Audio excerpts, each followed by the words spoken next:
And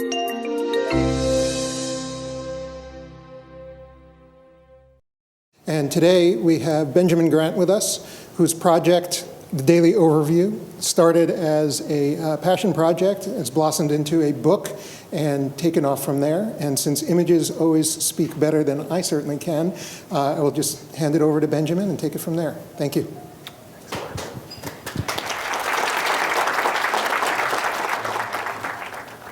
So it's great to be here today. I'm honored to give this talk, and the story starts on a treadmill. I was working at a consulting job in New York City, and I started every morning by going to the gym, getting my workout out of the way. And it was like any other day.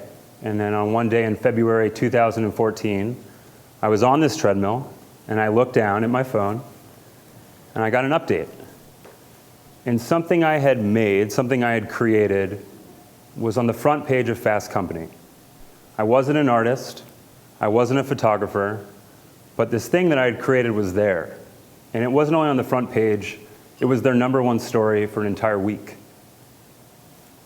From Fast Company, this thing I created went to the most popular architecture website on the planet, the most popular urban planning website on the planet. British Airways did an in-flight feature on it. Someone from Portugal called me, interviewed me, and wrote a story about it. And the largest museum in Germany asked if I could feature this thing I created in a book and a museum exhibition.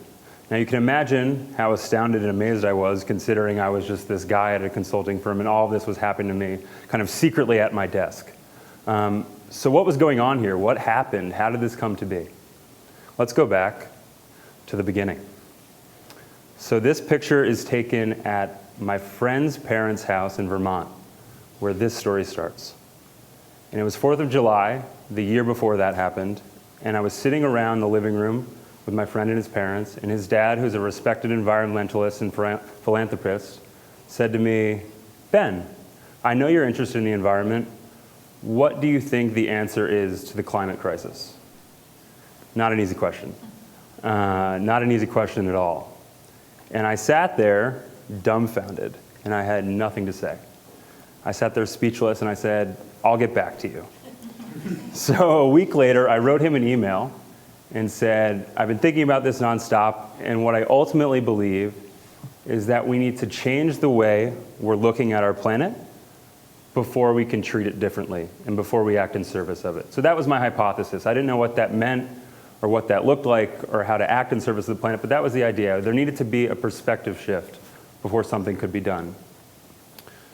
So fast forward a little bit. I'm still at this consulting job going about my day-to-day business, and I had come from college, this fresh-faced analyst who was working at this consulting firm where everyone took their lunch, went back to their cubicle every day, and sat and ate by themselves. It was not Google.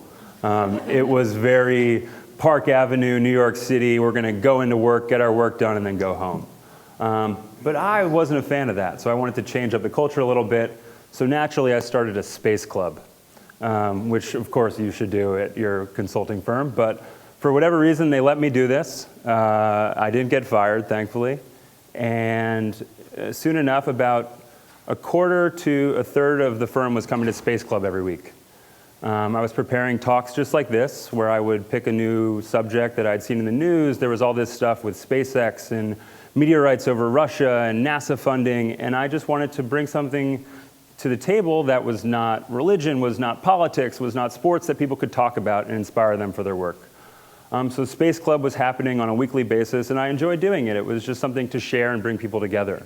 But for one Space Club meeting, a woman that I started the club with sent me a video just on a whim and said, "You should check this out. We should talk about it next week." And that video, which I'll show you 2 minutes of right now, changed my life forever.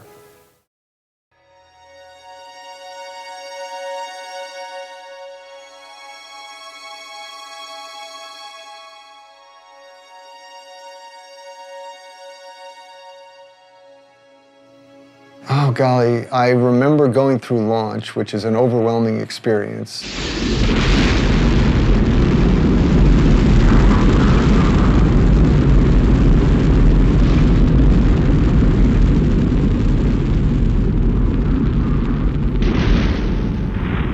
engines cut off. I felt myself floating out of the seat. I floated over to the window, looked out, and we were coming up over the coast of Africa. And that's when it hit me. I'm in space.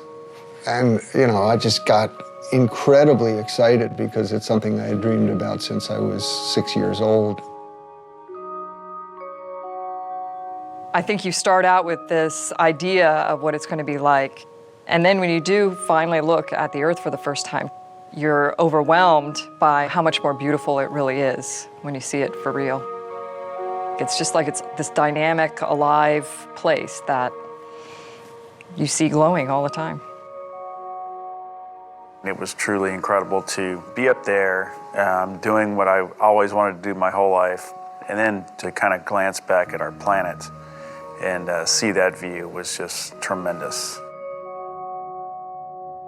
I can only describe what I've seen. You know, looking down at the Earth and you see that line that separates day into night slowly moving across the planet. Thunderstorms on the horizon casting these long shadows as the sun sets. And then watching the Earth come alive, and you see the lights from the cities and the towns. The events you see from space, like flying over thunderstorms, looking at them from the top, were spectacular. Like a fireworks show going on, and you're looking at it from the very top. You know, shooting stars going below us, or you know, dancing curtains of auroras. It's just very hard to describe all the, you know, the colors, the beauty, the motion.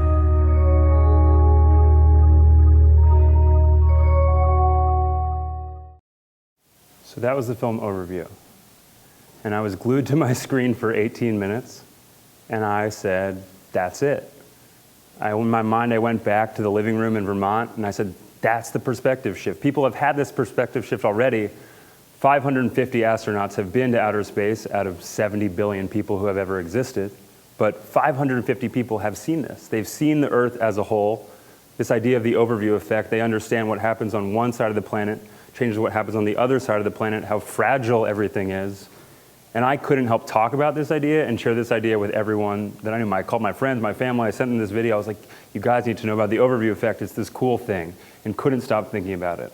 So fast forward again a couple months. Oh, this is the Apollo 8 Earthrise photo, which is the first overview taken by Bill Anders on December 24th, 1968. He said, we went to the moon and we discovered Earth. Fast forward a couple months, another Space Club talk. I figure, hey, we're all using Google Maps every day. We go from point A to point B. We all have GPS. I don't know how this works. We're all kind of connected to space in this way, but what's going on? I simply wanted to share that idea. It started like that. I had just gotten a new MacBook Air with new program and software on. I figured I could get some satellite imagery that way and show how it works. So I opened Apple Maps, which we all know doesn't have the best reputation for software. Apple Maps is known for sending people driving left into the ocean, or not even knowing where the Apple store is because it's on the wrong side of the street, or telling you to drive onto airport runways when you're going from your house to somewhere else. So I figured I could still use this. I don't know what would happen, but naturally, as someone who is obsessed with the overview effect, as I was exploring this software, I thought, I wonder if I type in Earth, if I will get an overview, if it will zoom out and show the entire planet. I was just curious. It was a new line of thought, and I figured, hey, this is going to happen. It's going to be quick and easy. I type in Earth to the search bar, and because it's Apple Maps, it goes to Earth, Texas. Earth, Texas is a small town in northern Texas with 1,048 people. Probably most people have never heard of it, never been there before, but when you look at it from outer space, this is what you see. And I had never seen anything quite like this before. If you fly over the Midwestern United States, you often see crop circles. When you zoom out a bit more, you see all of the crop circles. I didn't know how they're formed. Now I know this is pivot irrigation, and it's a central line that spins on a motor in a perfect circle. It's an efficient way to water crops. But I was astounded, right? I had never seen anything like this, and because of my dabbling in photography and because I knew how to use Photoshop, my first instinct was to take this picture, put it into Photoshop, and clean it up, just like you would any photograph. Fix the lines, pull up the contrast, fix the colors a little bit. And soon enough, I became obsessed with doing this. I remember this is the screenshot I had. I went back to my apartment, showed my roommates, and said, guys, look at this. What is this? And we spent the next 4 or 5 hours that first day looking for new places to discover, new patterns, new ideas, new systems, kind of all this idea of things we've created. And I'm going to share a few of those images that I found in the first day, 2 days with you right now. So this is the port of Rotterdam, which is one of the largest shipping facilities in Europe. You can see the shipping containers of the various colors there. There's a turbine interchange in Jacksonville, Florida, which is a brilliant and mesmerizing way of bringing 2 highways together. This is the world's largest airplane graveyard in Tucson, Arizona, which contains 4,400 retired aircraft that they put in the desert because they corrode less quickly. So they scrap them for parts there. This is Ipanema Beach in Rio de Janeiro, Brazil. These are the tulip fields in Lice, Netherlands, which bloom in April of each year. This is a solar concentrator in Seville, Spain.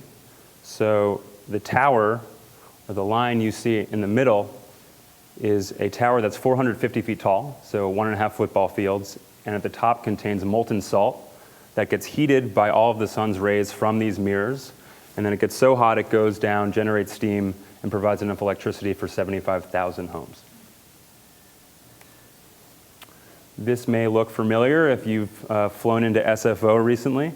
These are the salt ponds on San Francisco Bay that get their vibrant red colors from the algae that grows there because it's so salty. And they bring the water in from the bay into these basins, let it dry out over months and months, and then extract the salt. These are cargo ships and tankers waiting outside the port of Singapore, which is the second busiest port in the world.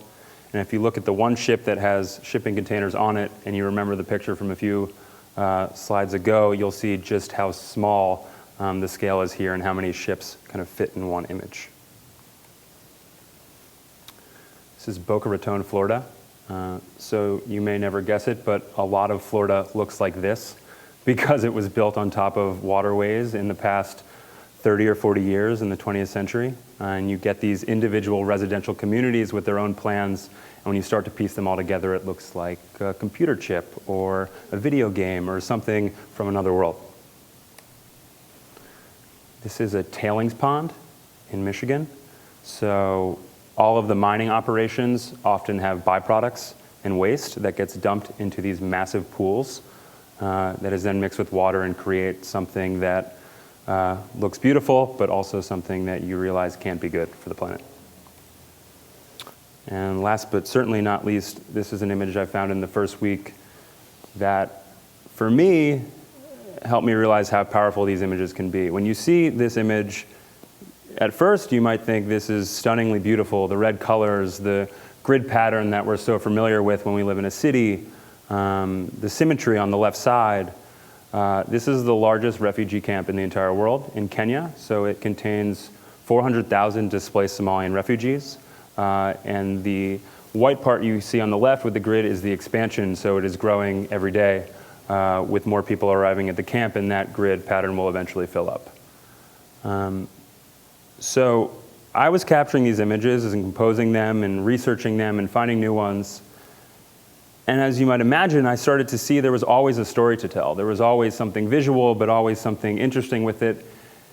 And I wanted to do something with these images. I wanted to create something, so I called it Daily Overview. I didn't know what it would be. I didn't have an idea of where it would go or a long-term agenda, but based on the overview effect, which had inspired this in the first place, I set out to make one overview each day and started doing that kind of secretly at my desk at this consulting firm, but kept doing it one after the other.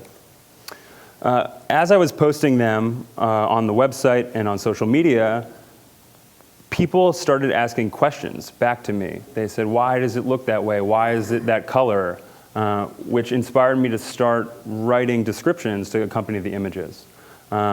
I wanted to keep it digestible and also probably didn't have enough time to do anything long format because I had a real job, but realized that if I could keep it to 2 to 3 sentences and describe everything you needed to know, that would be something that people would be interested in. They would kind of look into it themselves as well, and also provided the geo coordinates. So if people wanted to look at it more on Apple Maps or Google Maps or whatever mapping program they were using, that information was there. And that kind of set me off on pace to do one of these a day and continued doing so.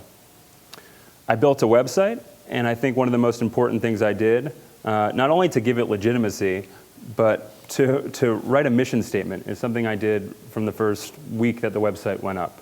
I think primarily for me to define why this was important, why was I doing this?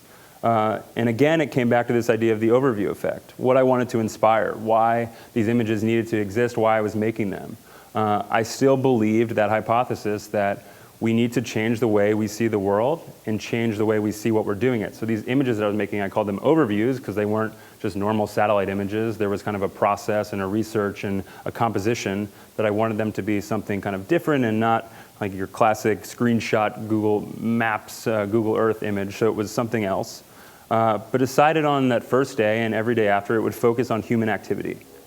So what did that mean? I didn't know where that would go or how many different themes that would kind of delve into, but decided that this was an incredible way, just as you saw in all those images, to start that conversation, to show things that we don't have access to on a normal day-to-day basis, to show them in a new light, places you may have been before but couldn't see this way. So that is what I started doing, and I just outlined it in the mission statement and said, we, because if you're starting something, maybe you can sound more legitimate if you say we hope you will go beyond the aesthetics, contemplate just exactly what it is you're seeing, and consider what that means for the planet. So for me, these were never just pretty pictures. There was always a deeper story to tell and something that I wanted to interest people and get them to be inquisitive about the planet. So after doing this for a couple months, for whatever reason, one day, I got up the courage to write Fast Company an email and said, my name is Ben Grant. I have this project. I hope you check it out. And for whatever reason, they opened that email, and that brings us back to me on the treadmill, and that's where it all started. So I went into work the next day after the Fast Company story was published, and a friend said to me, I had a friend who had something go viral once, and that was really all that ever happened, so hopefully it doesn't happen to you, and this isn't a one-hit wonder. And I said, holy crap, I need to do something with this. I need to get on it and make it a real thing. So how do you cultivate legitimacy for an idea? Speaking to that, this is the world's largest diamond mine in Botswana. So the first thing I needed to figure out was who owned these images. People were saying, oh, you're using Google's imagery, or oh, you're using Apple's imagery. And it wasn't that simple. Turns out, a lot of the stuff you see on Google Earth, or all of Apple Maps, is owned by a company called Digital Globe, who's a company in Colorado who licenses their imagery to everyone else. They have a constellation of 4, soon to be 5 satellites, there's one launching this week, of some of the highest resolution satellites, with cameras 16 times greater focal length than a normal DSLR. So you can take a picture of a beach ball on the Golden Gate Bridge from Los Angeles in full resolution. It's staggering, and they're typically used for other things besides art, like surveillance. But I figured I could use this incredible technology for educational purposes, or awareness purposes, or environmental purposes, and kind of turn them back on ourselves for good reason. When you're looking at satellite imagery, their best satellites have 30 centimeter resolution, which means 1 pixel in an image represents 30 centimeters on the ground. And these satellites are moving at 18,500 miles an hour, in sync with the orbit of the Earth. So that's how everything's not blurry and is so clear. What this means is that I have access to Digital Globe's archive of imagery. I'm able to go to a certain area and create a polygon or a square and download that area of the Earth, and also see all of the images that have ever been captured in that area. And what that ultimately enables me to do is create an image that you see on the right. If you go on Google Earth, what you're looking at is limited to the resolution of your screen. And I hope I'm not, I usually say that and no one corrects me, so I hope no one here works from the Google Earth team and says I'm wrong, but I believe that what you're seeing is limited to the resolution of your screen. So what I'm able to do is stitch together all of the tiles, all of the zoom layers that are for that particular area, so that everything is in full resolution, and I continually build the resolution of the image. I think I have, yeah. So here's a final image that was going to be used for a later project but was not used. But as I made this, just so you guys have a better understanding of what I'm saying, this is what it typically looks like to create one of these images. So you can see how many different tiles. This one is used from 9 tiles that I stitch together and zoom in and get all of the seam lines 100% accurate, or as accurate as can be. And then at the end, do slight processing to clean up the color or bring out certain features of the image. So here you're looking at potash ponds in Moab, Utah, which they dye blue to speed up evaporation to extract the potash. So I'll make the blues stand out so you understand what it is you're seeing better. I don't change the image. I'm not changing and playing God and fixing things around, but I want to make it easier for people to understand, so we'll enhance it as needed. I think a reason this project became something that people followed along with and caught on with was because when I started, I wanted to push it out there and see what took hold. I didn't know if it would be a website or an Instagram or a Facebook page, but just started kind of syndicating the content across the different channels, and also kind of being aware of how people interacted with those platforms, to the point where the project is now, beyond my wildest expectation, has a following of more than 500,000 people who get these images every day. And what I mean by that, about kind of understanding how people interact with the platforms, it's pretty fascinating with satellite imagery or with drone imagery that you don't have a top and bottom to a photo. If you take a picture out of a helicopter, you have the sky, you have the horizon line, and you have land. And if you turn that upside down, it would be very confusing for people. But with satellite imagery, because everything gets flattened out, you can rotate it 0 to 360 degrees and it's still accurate. So when you think about posting images like this on social media or on a phone, an Instagram feed or a Facebook feed appears on a vertically oriented rectangle, right? So if you mimic that shape and you make your images vertically oriented rectangles, you will take up twice as much space on someone's feed as if you do it kind of horizontally. And it's all about eyeballs, right? This is all about getting someone's attention and getting them to see something they wouldn't see otherwise.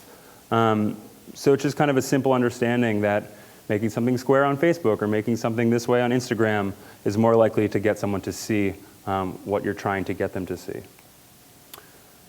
The project has had a lot of success expanding into new themes or new avenues or new places that I could have never imagined.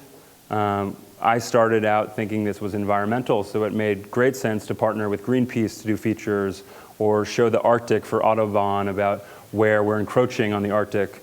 But it's continued to go to places that I could have never imagined. As I said in the beginning, it went to an architecture website, and architects and urban planners love looking at these images to see kind of the historical perspective and how things came to be the way they are, or scientific news, or working with the team at Terabella here to create time-lapse chronological imagery using their satellites. And even travel. This has gone into places that I could have never imagined, and I think that has been so fascinating to see how different people approach these ideas, which are all the same images, right? But I got called by a math teacher in California who was using the images to teach his middle school geometry class different concepts. And he was posting them on his website, and he was contacted by another math teacher in Minnesota who was doing the same thing. They started talking, and then they called me one day and said, can we have full resolution so we can really do this? And I said, of course you can, right? I had never thought about doing math lesson plans, but that's not the world I was approaching this from, but that's what they were doing every day, and they saw these and they were inspired. Or a German graduate student wanted to use the imagery to create a new fashion line and talk about sustainability, and this is one where she's shown shipping containers to speak about fast fashion and how that all connects, so expanding into other avenues and different worlds that has opened my eyes to where all these images can go. And I still don't know where they'll go next. I think it's important with any project you're working on to figure out ways to keep it fresh and exciting. So I was able to do this without really changing the project, but changing how the images were presented. So that could be something as simple as sorting it by the most popular based on Instagram likes, or turning the images into a quiz and asking people to identify certain places or certain structures. or I also built out a feature called Juxtapose on the website, where you can take the story to a new level. And what I mean by that is if you have one image, it tells a story about a moment in time. What happens when you have two images and you can show a change in time? So the tulip fields, which you saw before, I mentioned they bloom in April of each year. This is what they look like in March. But when you make it interactive and show that change overlaid, the satellite enables that single moment in time to change. Or the drought in California, which I'm sure you guys know all too well. If you watch the shoreline at Lake Oroville, you'll see the change over 4 years, and the shoreline starts to show. Or everyone cleaning up at Burning Man so nicely. And here's a very powerful one. This is in Jordan at the Zatari refugee camp. So this is before the Syrian civil war, and 4 years later, you have 85,000 displaced refugees and migrants. So those are the same images, but it, again, is changing the way you tell the story and always kind of keeping it fresh and different. Because I worked at a brand consulting firm, I had a lot of incredible design friends who were able to change the story for me and also keep it fresh. And the Daily Overview logo is just kind of a cute, meaningful way to do the D and the O and turn the D into the satellite. And it's something that also kind of spread the project into the design world and got a lot of attention. It was named one of the best logo designs of 2015. And it's kind of such a simple concept that someone could extrapolate from and take into their old world. I've been lucky enough to have these images be exhibited around the world. There was one here in the San Francisco Airport Museum. I don't know if any of you happen to see it in Terminal 3. But to go into the museum in Germany and New York and Paris, and I just had an exhibit in Los Angeles last week. I view it not only as an incredible opportunity to educate people, but also bring these images out into the world off the screen and view them how they really should be viewed as large as possible. To do commissioned pieces with the work is something I would have never imagined having happened.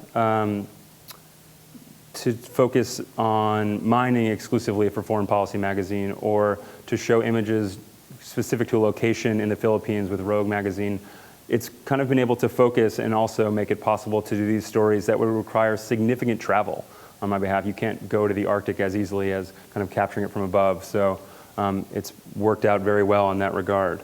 And then one day, last year, I got this email, which again changed my life, from my editor at Penguin Random House, who said, "Have you ever thought about doing a book?" And I said, yes. And that was a dream come true for me, as you might imagine. And that gave me enough courage again to quit my consulting job and take on this challenge of creating a book full time. So I had never created a book before. To take an Instagram feed to a book, I thought might have been an easy challenge, but it was by no means an easy challenge. There were, at the time, about 700 images to pull from, and more were being created each day. So the first question I had to answer was, how do you structure a book? I was presented with an idea from the editor who said, let's do a journey around the world. Let's just go by latitude and longitude. Didn't feel right to me. Or someone said to me, why don't you do it by patterns and have a chapter on circles and a chapter on grids? Didn't feel right to me. And I ultimately figured out what I wanted to do by going back to where it all started and said, this has always been about the overview effect, and it's always been about human impact. So the book should be the same thing. It shouldn't be any different. So what does that mean? What is the structure? How do you break it down? And as you guys have probably seen in the images, I'm someone who really enjoys structure and repetition and clean lines. So it made perfect sense that the chapters would be something similar, and I created this structure or this template, if you will, and decided it would be where we. The book is all real, it's all geographic locations, and it's all stuff we're creating, right? So where we blank. And that's what it became. Where we harvest is all agriculture, where we extract is all mining, where we power is all energy, and so on and so forth. But it made perfect sense, and it was a challenge to figure out what the exact words would be to fit into each chapter, and the images to fit within those words. But it ultimately worked out, and that is how the book is outlined and what you would see in the table of contents there. So thank you to Google. I used Google Slides to lay everything out, and I did it quickly in a couple of months, and I pulled images from the Instagram feed that fit in those chapters, and I thought I was home free and ready to go, and sent them to my designer and said, here are the images, file download, you're good to go. And he emailed me back one day, and I remember sitting on my couch, and he said, you need to tell me how these need to be cropped. Most of them aren't at the full resolution, and you just need to really tell me what you want to do here. And I remember calling my girlfriend on the verge of tears and being like, I need to do the whole book again. So the slide that you guys saw before of me stitching together the images, I had to go back and do that 226 times. But what we ultimately came to create were these templates. This is something the designer made for me, where he said, if you want an image to be a square, it needs to be this resolution. Or if you want it to have this format, it needs to look like that. Or if you want to do tiles, it needs to look like that. Or if you want to have a full page spread, it needs to have 1.9 to 1 scale. So what ended up happening, and I'm very grateful that this happened, is that all of the images in the book became custom designed for that page. And as I said before, you can, with satellite imagery, it can be rotated any which way, and it can expand any which way. So it created incredible flexibility and an incredible challenge, too, to figure out how the images would look in the book and how they would be placed. But I think of it like the times when you're writing an email and it gets erased and you lose it, and then you write a better email a second time because you're just starting from scratch and you really know what you want and you can just make it exactly to the point. So for each of the 9 chapters in the book, it was also an opportunity for me to kind of share what I had learned by doing this for 2.5 years. And for each of them, I can say what you can see from outer space, why this is important, and also as we're looking into the future, how will things change with agriculture as water resources are depleted, or temperatures rise, or there's overpopulation. Not to say that these images are biased in any way. I try to present them as unbiased as possible, right? I think it's an objective view, and I think of myself more as a documentarian than someone who is pushing something on people. But that was an incredible experience for me to kind of look back at each chapter and look back at everything I've done and say, why is this important? Why are these needed? What should we think about when we're thinking about energy or food or mining or travel, all of the different themes. And again, as I said before, these images presented without context are often very confusing or very abstract, so taking the time to write the descriptions that you'll see for each of the images in the book was a very important and enjoyable exercise. And last but not least, the cover of the book. So I designed everything, all of the book was done, everything was on schedule, and we had to pick a cover. And the cover process took about 3 months and made everything behind schedule because it was so hard to pick just one, right? You have all these images to choose from and you want something that represents the project, so what are you going to do?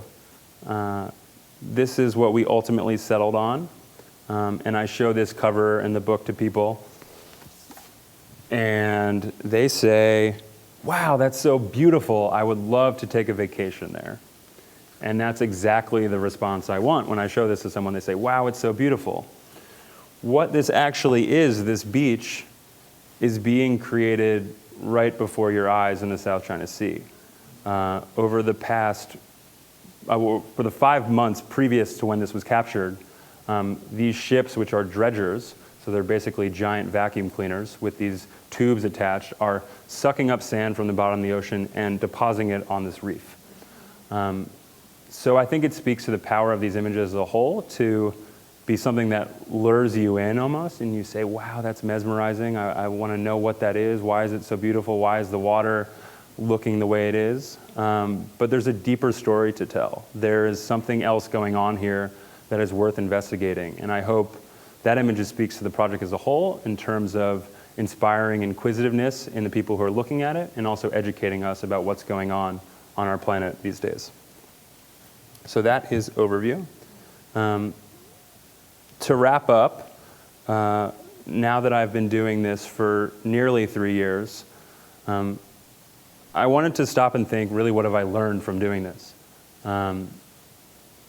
First, I would say the belief in an idea and the power of an idea.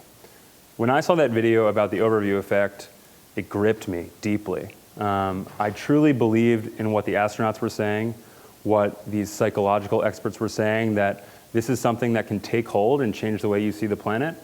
And I never really stopped believing it. I thought it was a real thing. I didn't think it was just a video that was cool and I wanted to share. I truly believed in that idea. For the 3 years that I worked on it, there were times when I questioned what I was doing and whether it was worth it to pursue something that wouldn't make any money, or wasn't paying my bills, or just didn't really have an end in sight, but always believed that this was something that was worth pursuing and could figure out not only why it was important, but how to evolve it and continually make it something that I was interested in working on. So as I talked about the many different forms that this project has taken, when I started, I never knew that I would be doing a book. I never knew that I could do 2 images at once. I didn't know how to use Photoshop. Things that continually kind of built on itself, I think because I truly believed in the idea from the very beginning. And certainly last but not least, I think this idea is more relevant than ever right now. When we look at the news, every day there is probably a story about how our planet is falling apart, how the climate is collapsing, and what we're doing to the planet. Those are stories that I think people can easily look away from. We've all seen pictures of icebergs melting. We've all seen pictures of heat rising off pavement that say it's the hottest year on record, right? That's an image that's overdone hundreds and hundreds and hundreds of times, and we've heard that story before. I think with these images, I found a way to start conversations about the climate and human impact, and also make it possible to enjoy learning about it and seeing what's going on and reading more and being interested in doing it. And I think that type of work is something that Google is doing as well, too. From all of the work that you guys are doing with renewable energy, it's very in line, right? You have a goal of being 100% renewable, right? That's what all major companies need to be doing, and leading by example. Within that energy you're creating, to be as efficient as possible, so using incredible technologies like DeepMind artificial intelligence to be as efficient as possible with that renewable energy, or inspiring people in other parts of the world, in the United States and everywhere else, to tap into energy like this with Project Sunroof, which you guys released a couple days ago. This is extremely important work, and I think is very in line with what I'm doing. Who knows what will happen, but I have to believe in what I'm doing, and am an optimistic person. And I think that if efforts like this are being made, and there are people who approach this problem from artistic backgrounds, or environmental backgrounds, or scientific backgrounds, or engineering backgrounds, we will all work to do what's possible to create a better future for our planet. So thank you so much for having me. It's been a pleasure.